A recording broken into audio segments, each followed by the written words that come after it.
So I decided to walk over to my local Tim Hortons as opposed to drive.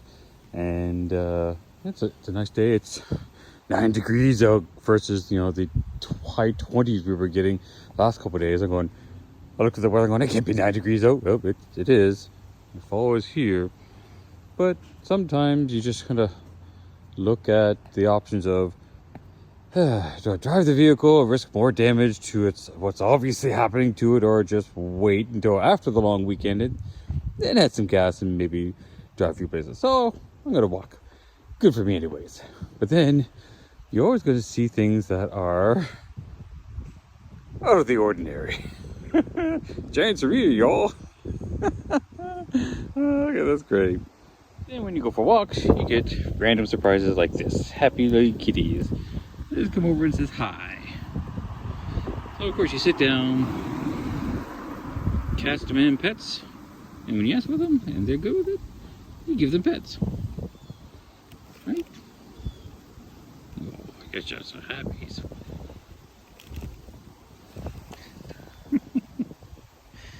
Yes, I miss my cat. So I get take the chances all I can to pet any other cats. So happy. So I thought I'd do a video about my current vehicle and why I'm going with an Element. And some neat things about it. Well, she's 2000. She has some rust, obviously wear and tear. Plastic's all still good in shape, but it gets some ugly parts. And when I talked about not passing safety, that might be one of the reasons why it doesn't. This was a CB antenna mount that my dad put on when he had it. But yeah, bumper's in a little rough shape. This is like the worst fender. Otherwise, that's not the result. I mean, probably wasn't so great either. But you know, the door's been broken into. It's been out of alignment because the vehicle's been broken into a couple times. The door had to redo the pins on the door, and it's still a little off. They had to re-weld this part, but it's not quite perfect. So the interior, a little dirty, but the leather's still in good shape. I mean, for 2000, this is hardly anything compared to a lot of the other Elements. Inside. Oh yeah, and my brother's great idea of using self-tapping screws to hold things in. Yeah, that kind of didn't work so well there. But otherwise, you know, the interior's in good shape. You know, automatic controls. The radio works, but the speakers are, you know, shot, so they don't. The overhead console is one of the things I like because I'll put my sunglasses up in here, and then the case just fits. Oh, look at that, me with a finger in modern day. Sunglasses case sits right there. Those are my regular glasses. It has controls, has a trip computer on it, being this is the SLT model. So it gets all the bells and whistles. This was the top of the line Jimmy for the year. And this is just a storage area for some documents or whatever. Never used that one. But I do like the overhead console. And even the seats are in good shape. So, all leather, really nice, and they're stiff seats.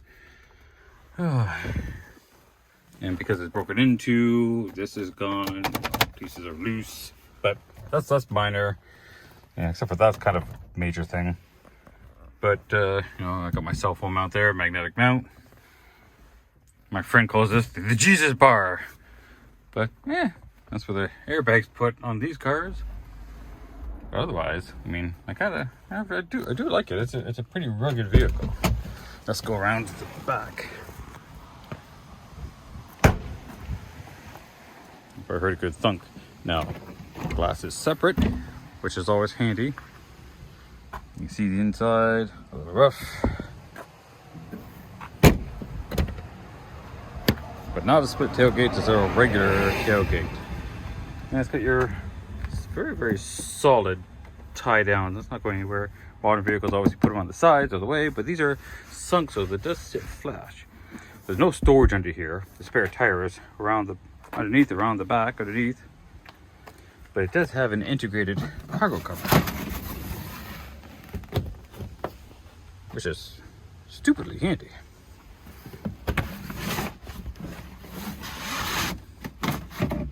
Now, it's also interesting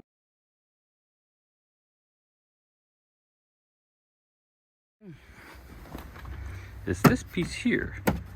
Comes off, a couple clips. And literally I found this out yesterday. There's the jack. I don't know.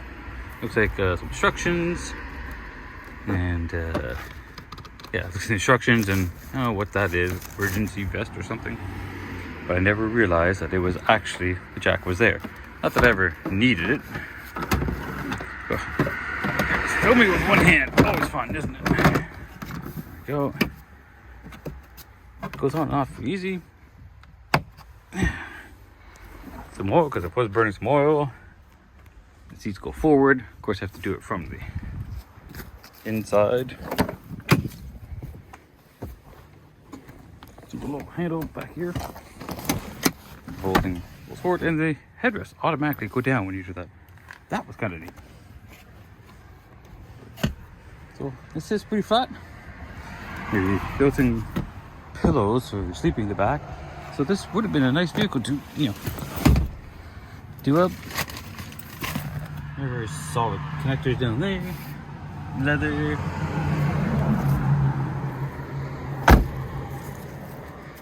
But, and pull handle on it.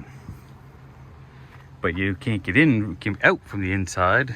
There's no latch. But it's got a remote on the key fob, so don't really need the automatic thing. But still, it would have been nice. But I do miss my 07 Volvo that had the split tailgate. So you had this separate entrance. So convenient to have this to move things in, but nothing to put anything there because it would just slide around. Now you could put it, there was a net available, but the mounting points for the net broken. So the net wouldn't hold on to it. It would attach onto here and there, but there's nothing, and the net just falls off. So that's probably one thing I will keep. The other one, the piece is completely missing.